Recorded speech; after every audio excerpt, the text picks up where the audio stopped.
강원국의 지금 이 사람.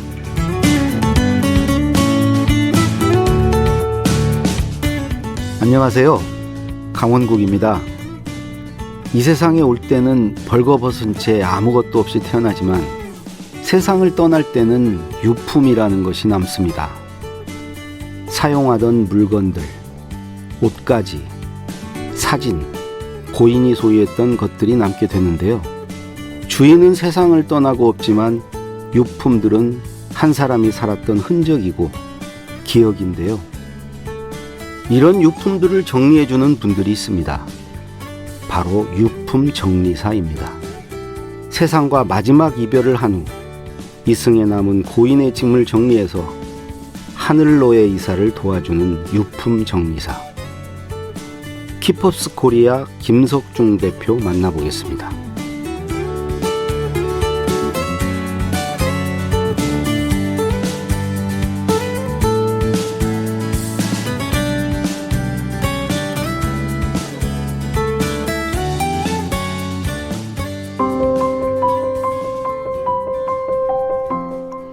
김석중 대표는 대학에서 법학을 전공했습니다.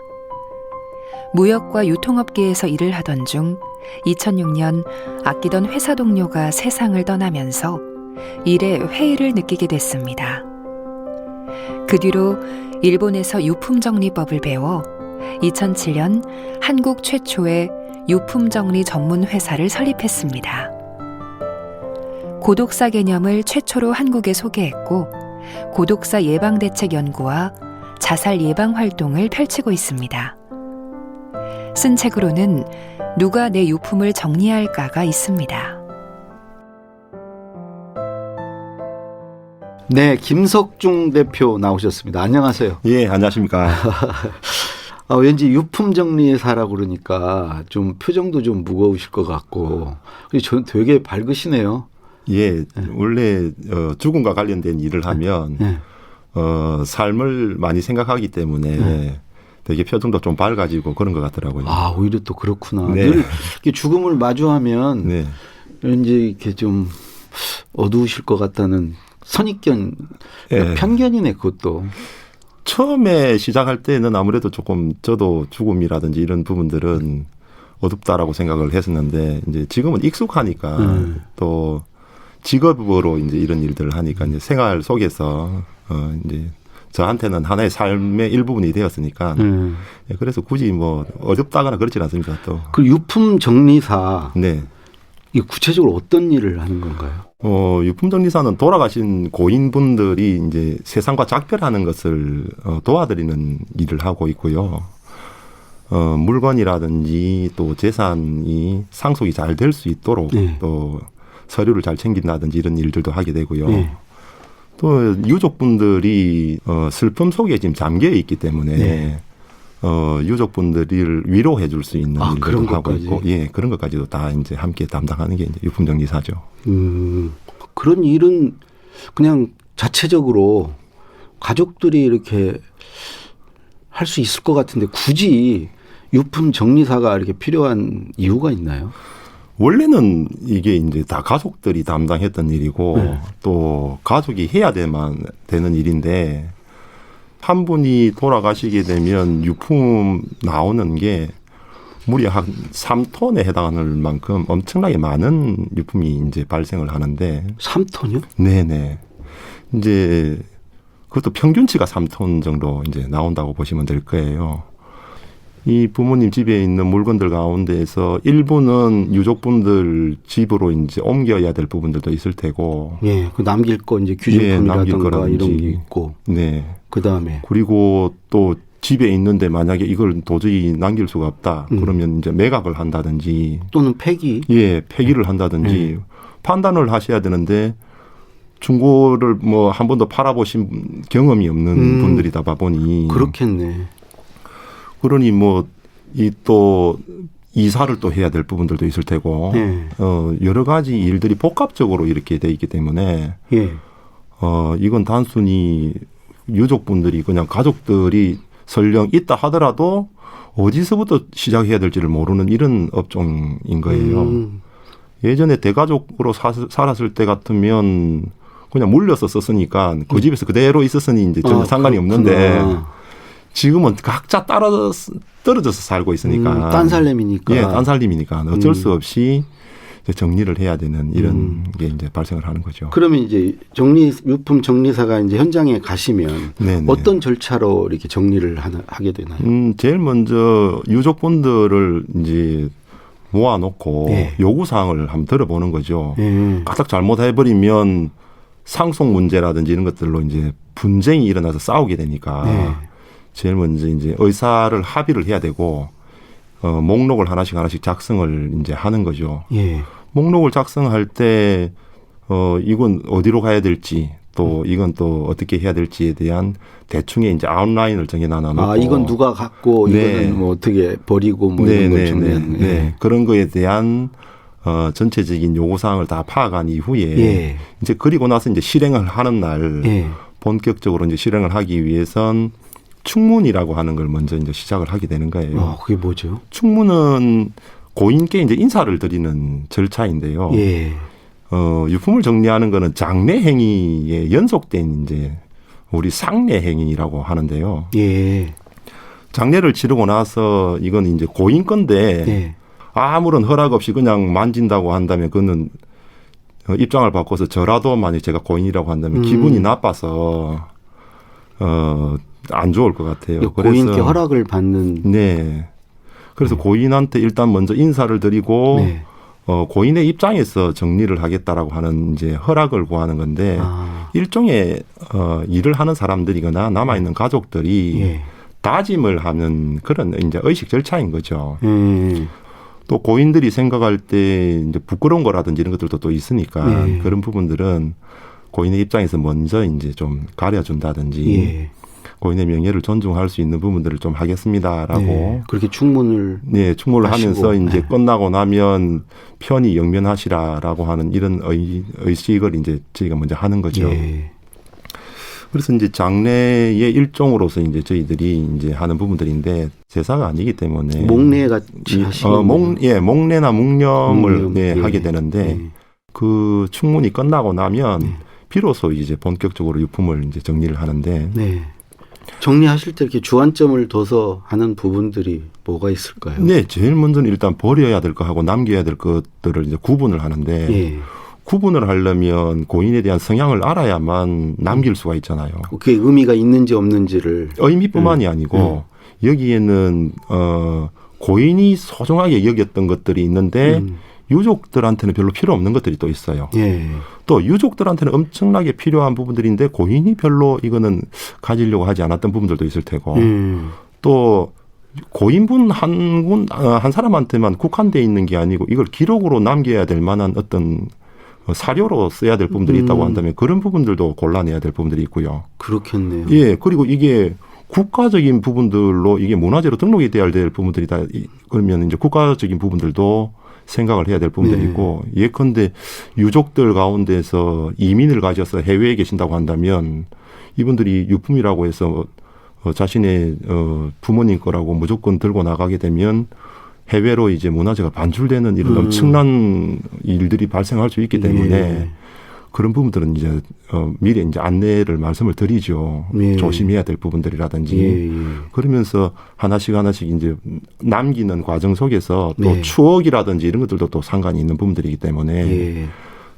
그런 것들도 고려해야 될 부분들도 있고 그러니까 해서 없애면서 남기는 작업을 동시에 하는 거네요. 그렇죠. 없앤다라기보다는 예컨대 이제 우리가 유적지에서 어떠한 유적을 하나 발견을 한다 그러면 제일 먼저는 삽으로 먼저 파고 삽으로 파고 나서 이제 그 유적에 가까워지는 유물에 가까워지면 그때부터 이제 붓으로 이렇게 이제 하나씩 조심스럽게 걷어내잖아요. 예. 그런 형태로 먼저 소중한 것부터 골라내는 작업들이 문제 아니고 가장 필요 없거나 가장 쉽게 할 수 있는 것부터 조금씩 이제 없애면서 그렇게 해야 이제 어떤 것들이 남아 있는지를 판단을 할 수가 있으니까 남은 게 중요한 거죠. 예, 한 번 없어지면 예.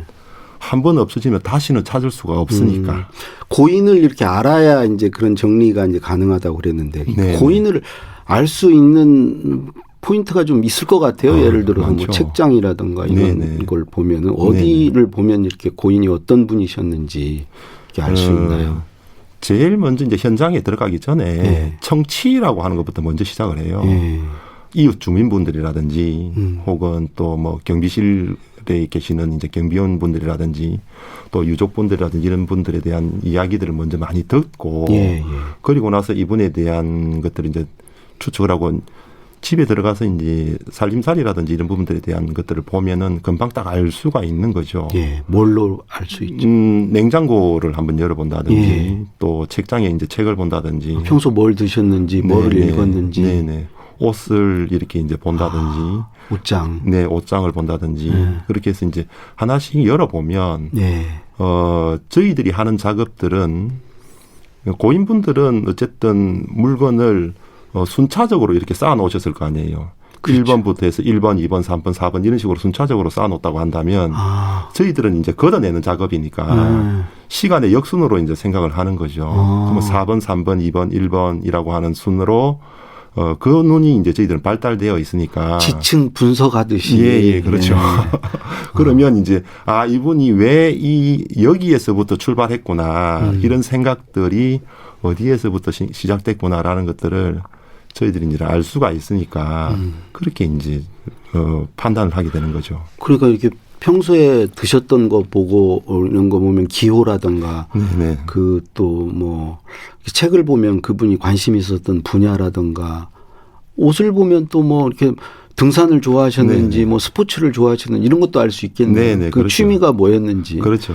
그러니까 그런 거 안에 그분의 인생이 보일 수 있겠네요. 다 담겨 있죠. 그리고 또 이제 제일 봐야 될 것 중에서 달력을 딱 보면 이분이 언제쯤 이 집에서부터 손을 놓았구나라는 게 금방 알 수가 있죠. 그게 무슨 말이죠? 예를 들어서 뭐 요양병원을 가셨다든지 또는 거동이 조금 불편하셨든지 이러면 달력에 이제 달력이 안 넘어가니까 더 이상. 안 넘어가거나 이렇게 메모 같은 게 전혀. 그렇죠. 메모가 안 남겨 있거나 그러면 이분이 이 집에서 언제부터 이 공간에서 비어 있었구나라는 것들을 알게 되고 그리고 예를 들어서 뭐 칠판이라든지 이런 쪽에 메모되어 있는 거하고 달력하고를 맞춰보죠 이게. 맞춰보는데 예를 들어서 뭐 10월 15일 날이 올해 같은 경우에는 금요일인데 10월 15일 날 뭐 월요일 날 약을 아침 약을 드셨고 뭐 오후 약을 못 드셨다, 저녁 약을 못 드셨다 이런 표시를 해놓았다든지 이러면 이분이 한 3년 전부터 이 표시를 더 이상 할 수가 없었구나라고 하는 이런 것들도 이제 파악을 할 수가 있는 거죠. 이게 2007년부터 하셨던데. 네네. 그게 지금 우리나라에서는 제일 먼저 하신 건가요? 이쪽. 네, 그렇죠. 우리나라에서 시작한 거는 2010년도부터 시작을 했고요. 예. 2006년도 말쯤에 이제 일본을 찾아가서 우리 김 대표께서. 네네. 예. 왜 찾아갔어요? 원래는 제가 이제 일본 쪽으로 무역을 했던 일을 했는데 직원이 이제 한 사람 사망하면서 사업을 왜 해야 될까라고 생각하던 찰나에 이제 NHK 다큐멘터리를 보다가 NHK. 예, 이제 이런 일들이 있다라는 것들을 보게 되면서 이제 그분을 찾아갔어요. 예. 회사를 직접 찾아가서 이제 그 대표를 만나서 이런 일들이 한국에서 좀 필요한 일인 것 같고 또 한번 해보고 싶다라고 이야기했더니 그러면 뭐 와서 한번 연수를 해봐라 이렇게 해서 이제 가서 이제 연수를 한 거죠. 이제. 연수를 가서 뭘 배우셨던 거예요? 이제 가서 현장을 따라다니면서 견적 보는 것도 배우고 현장에 직접 이제 그분들 입는 이제 유니폼으로 갈아입고 실제 현장을 일일이 다 찾아다니면서 배우고 또 이게 일본의 케이스가 워낙 또 많은 케이스들이 있으니까 특별한 케이스들마다 그 대표께서 이제 불러서 어떤 데는 이제 도쿄로 가고 어떤 데는 이제 뭐 후쿠오카로 가고 어떤 데는 나고야로 가고 이런 식으로 이제 저를 조금 하드 트레이닝을 좀 시켜주시더라고요. 그 얼마나 배우신 거예요? 그게? 3년 정도 제가 이제 배웠죠. 그렇게 오래 배워야 되는 지금도 한 지가 벌써 15년이 넘었는데도 지금도 하면서 너무 어렵다라는 생각을 많이 하고 있습니다. 그래요? 네. 오. 그 일본에서 배우셨다 그러는데 아무래도 일본이 우리보다 고령 사회가 먼저 맞았고 네네. 그런 게 있을 텐데 그래도 일본하고 우리나라하고 그 문화가 같지는 않지 않습니까? 네. 뭐가 다르고 그런가요? 일본하고 우리하고에 대한 큰 차이점들이 예. 이제 또 삶과 죽음에 대한 생각들이 조금씩 다르니까 예. 일본은 뭐 간단하게 카타미라고 그래서 예. 카타미는 이분들이 이제 자연재해가 많잖아요. 쓰나미라든지 이런 걸 통해서 예. 쓰나미가 있으면은 한꺼번에 뭐 10만 명 이렇게 사망을 해버리니까 예. 이분들이 이제 한꺼번에 다 흔적도 없이 사라지게 되면 너무 허무하니까 예. 이제 돌아가신 고인분들을 대신해서 어떠한 이제 추억이 될 만한 물건 이런 걸 이제 걔네들 이제 카타미라고 하는데 그런 것들을 서로 나누는 것들을 해요. 돌아가시면 나눈 유품을 나눠 갖는 거라는 거죠. 네. 그런 게 문화에 자리 잡아 있는데 예. 우리 같은 경우에는 유품을 조금 꺼려하는 좀 터부시하거나 태우고 막 하는 경우가 많죠. 네네. 그게 우리의 어떤 전통적인 물론 관습이었으니까 돈을 태우지는 않지만 네. 예. 그런 부분들이 좀 문화적으로 엄청나게 많은 차이가 있죠. 그 유품 정리사 이런 업을 하시는 분이 우리나라에 많이 있나요? 지금 유품 정리사라고 말씀하시는 분들은 되게 많이 있어요. 네. 업체로 따지면 업체로 따지면 이제 청소를 하시는 분들이거나 뭐 재활용하시는 분들, 뭐 고물상을 하시는 분들, 뭐 중고를 하시는 분들, 꼴통폰을 하시는 분들 다 보면 다 유품 정리사를 정리사라고. 예, 본인들이 이제 하신다고 하시니까 아니다고 할 수는 없어요. 왜냐하면 유품 정리사가 실제 하는 일 가운데서는 그분들하고 협업을 해야 될 부분들도 많이 있기 때문에 예. 다들 이제 유품 정리사로 활동을 하고 계시는데 문제는 우리는 컨설팅이라고 한다든지 이런 부분들에 대해서 카운셀링이라든지 이런 쪽에 소프트웨어적인 부분들이 주로 하는 일들인데 그렇죠. 하드웨어적인 부분들은 이제 각각의 허가를 내신 업체를 통해서 이제 해야 되는데 그 청소를 한다든가 그 청소는 청소 그다음에 허가를 내야 되고 버리는 물건들 수거해 고물을 그거는, 이렇게 가져가신다든가 그거는 이제 또 재활용 수집 운반업이라고 하는 허가가 있어야 되고 또 화물운송업 같은 경우는 화물운송업 허가가 있어야 되고 또 폐기물 같은 경우는 폐기물 수집 운반업이라고 하는 허가가 다 있어야만 각각의 전부 다 이제 업체를 불러서 다만 이제 사다리 차라든지 이런 부분들을 한꺼번에 내려서 그분들이 한꺼번에 이제 오셔가지고 일을 나눠서 하시는 이런 같이 협업을 해야 되는 협업을 해야 되는데 그런 걸 무시해 버리고 그냥 한꺼번에 전부 다 가버리는 경우가 대부분이 있으니까. 그리고 이제 이 부르는 분들 네네. 뭐 누가 돌아가셨다고 다 유품 정리사를 부르는 건 아니잖아요. 주로 네. 어떤 분들이 이렇게 부르시나요?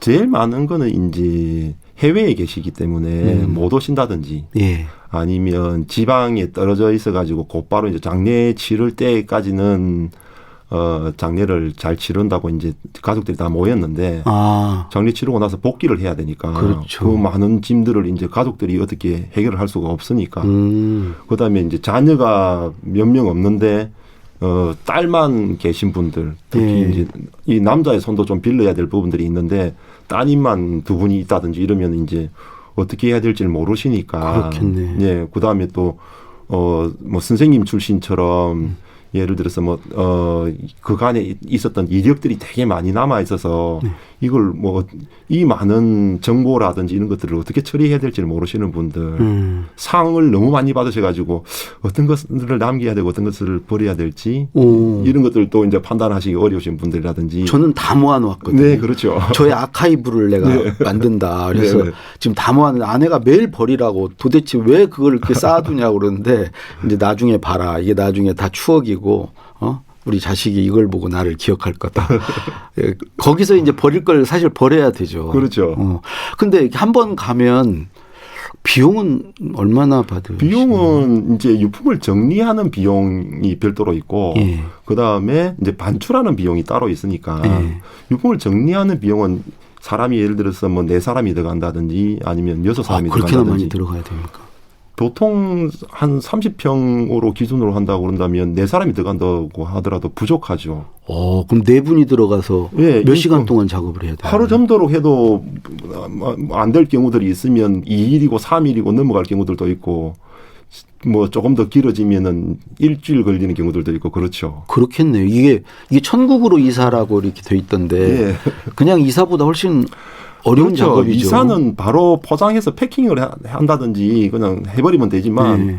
이건 전부 일일이 전부 하나씩 다 목록 작성하고 또 분리해야 되고 또 전부 다 또 패킹을 해야 되고 하면서 이게 많이 들인 작업이니까 전부 수작업이니까는요. 그래서 얼마를 받으세요? 그래서 보통 보면은 한 4사람 정도 하면은 150만 원 정도. 네. 예, 그 다음에 또 이제 시간이 전부 다 초과된다든지 하면 이제 시간 초과에 대한 초과 비용들이 발생을 하니까 그게 끝나고 나면 이제 반출하는 비용들은 별도니까 반출하는 거는 이제 저희들이 작업을 하게 되면 반출하는 비용들이 확 줄어들잖아요. 그렇죠. 예, 만약에 그냥 하게 되면 반출하는 비용들이 아파트 같은 데서 그 딱지 다 붙여서 그렇죠. 내놔야 되고 그게 다 돈인데. 그렇죠. 그러니까 그걸 만약에 폐기물 업체를 불러서 정리를 하게 된다면 한꺼번에 팔 수 있는 것들도 전부 폐기물로 처리되어서 전부 다 이제 팔 수 있는 거와 돈을 내야 되는데 받을 수도 있다는 거죠. 그렇죠. 이게 예를 들어서 이제 재활용을 한다든지 아니면 고물로 나올 수 있는 부분들은 별도로 고물값을 받아야 될 부분들인데 주방 같은 경우에는 프라이팬이라든지 냄비라든지 이런 거 전부 다 스테인레스이고 전부 다 돈을 환가해서 돈을 받을 수 있는 거잖아요. 그런데 그걸 전부 다 가져가시는 분들이 다 비용으로 거꾸로 이제 돈을 내고 또 버려야 되는 걸로 돼버리니까 그런 것들도 이제 저희들이 또 판단을 해드리니까. 그럼 김 대표님은 한 달에 몇 건이나 하시나요? 저희는 일을 잘 많이 못하고 있습니다. 저희가 사실 그 가격적으로는 경쟁력이 없어요. 왜 그러냐면 그냥 한꺼번에 반출을 하는 것들을 가격적인 부분들로 그냥 뭐 하시는 분들은 우리보다 훨씬 더 저렴한 가격으로 싹 쓸어서 가시는 이런 분들한테 우리가 가격적으로 안 되니까 견적을 보러 갔다가 허탕치는 경우가 되게 많죠. 이제 고부가치 쪽으로 접근을 이렇게 하시는구나. 아니 그 뭐 부가가치라기보다는 본질적인 부분들. 그 본질에 충실을 하려면은 이제 품이 더 들어가고. 그렇죠. 근데 그 가치를 인정해주지 않으면 비용은 이렇게 지불하려고 하지 않고. 그렇죠. 그래서 그런 분들에게 오히려 이제 직접 할 수 있도록 도와드려요. 이왕이면 저희들한테 하는 것보다는 가급적이면 뭐 손주분들도 계실 테고 아니면 형제들도 있을 테고 하면서 직접 한번 해보시라. 직접 하는 게 더 의미는 있을 그렇죠. 것 같은데. 원래 그러니까 유품정리사는 보조적인 역할인 것들이지 우리는 주된 역할은 아니에요. 주된 역할을 해서는 안 될 분야인 거고 이걸 만약에 우리가 뭐 돈이 된다라고 한 조건으로 하게 되면 유족분들이 정말로 소중한 기회를 다 잃어버리게 되잖아요. 그럴 수 있겠네요. 예, 그래서 저희들은 항상 가장 소극적으로 제일 먼저 할 수 있도록 도와드리고 맨 마지막에 저희들이 이제 개입하는 게 원칙이니까. 또 하시다 보면 그 애로사항도 좀 많이 있을 것 같은데 그 현장에 가서 일을 하실 때요. 애로사항 가운데서 이제 유족분들이 요구하셨던 내용이랑 고인분들의 실제 그 상황이랑 그게 이제 다른 경우가 있어요.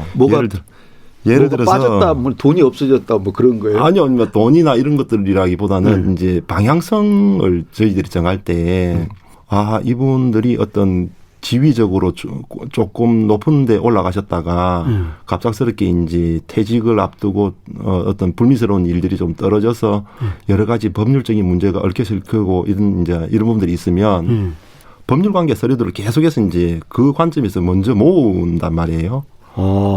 이건 나중에도 엄청나게 중요한 증거 서류가 되니까 법원에 또 제출을 하셔야 돼요. 계약서라든가 뭐 이런 서류들. 형사 사건이 연루돼 있는 경우들도 있고, 그러면 이건 이제 고인들하고도 이제 직접적으로 연관이 돼 있고 그러다 보니까 그런데 유족분들이 왜 돌아가셨는지에 대한 사인을 정확하게 이제 말씀을 안 해주시는 경우들이 있어요. 그런데 나중에 이제 뭐 사인이 뭐 다른 사인으로 돌아가셨다든지 예를 들어서 뭐 다른 질환으로 돌아가셨다거나 혹은 어떤 뭐 사고사로 돌아가셨다거나 뭐 이런 걸로 이제 좀 바뀌어버리면 내용을 그 관점에서 또 다르게 이제 또 저희들이 접근해야 될 부분들이 있는데 놓치고 나면 다시 다 풀어 헤치고 다시 작업들을 분리를 다시 해야 되니까 되게 이제 저희들한테는 힘이 들고 또 유족분들이 먼저 손을 댄 경우가 제일 힘들어요, 사실은. 차라리 뭐 찾는다고? 네, 그냥 아무런 그 손을 대지 않고 그대로 가만히 있는 상태였다는 거 한다면 고인이 이런 성향을 가지고 계셨구나라고 하는 부분들을 저희들은 이제 보면 아니까 하나씩 이제 걷어내면서 이제 저희들이 판단을 할 수가 있는데 막 이분들이 이제 먼저 이제 뒤진 거죠. 이제 한마디로 먼저 뒤지면서 이걸 한쪽으로 전부 다 모아놓기만 하시다가 안 되니까 그 다음부터 이제 저희들을 부르는 경우들이 있어요. 그러면 이미 모든 것들을 다 뭉쳐서 만들어 놓으면 그건 이제 거대한 대형 폐기물 더미를 만들어 놓은 거하고 똑같으니까. 그러다가 이제 조금 안 되면은 2번, 3번 가면서 이제 신발을 신고 이제 또 들어가셔서는 몇 분들한테 또 견적까지 본 상태고 이러면 이제 난리가 난 거죠. 이미 난장판이 되어 있는 상태니까 그런 상황에서 들어가면 도대체 이 상황에서 이제 우리 보고 도대체 뭐 어떻게 해라는 말인지. 거기 가셨을 때 그 이웃이라든가 그 주변에서는 별로 그렇게 반기지는 않을 것 같은데. 절반이에요. 평소에 이제 고인분께서 생활을 잘 하셨던 분들은 엄청나게 또 협조를 많이 해주시고 또 이제 그분들이 오셔가지고 도와주시기도 하시고 이제 뭐 말씀으로 이렇다라고 하는 부분들에 대해서 말씀을 해주시는데 조금 이웃분들하고 사이가 조금 안 좋거나 아니면 서로 완전히 단절해서 사시는 분들 같은 경우에는 협조는커녕 오히려 막 성질을 낸다든지 또 돌아가시는 사인이 스스로 이제 목숨을 끊으신 분들이라든지 이런 분들은 옆에 분들이 막 저희들한테 화를 내기도 하고 이제 그렇게 하기도 하죠. 예. 근데 얘기를 듣다 보니까 정작 지금 정말 그 의뢰인들 사연을 정말 듣고 싶은데 네네. 그 얘기는 지금 시작도 못했어요. 그래서 내일 하루 더 모시고 그 얘기 좀 듣고 싶습니다. 그 얘기가 더 흥미진진할 것 같아요. 네, 그래서 알겠습니다. 예, 오늘 말씀은 여기까지 하도록 하겠습니다. 네, 감사합니다. 네, 감사합니다. 유품을 정리하는 유품정리사 키퍼스 코리아 김석중 대표와 말씀 나눴습니다.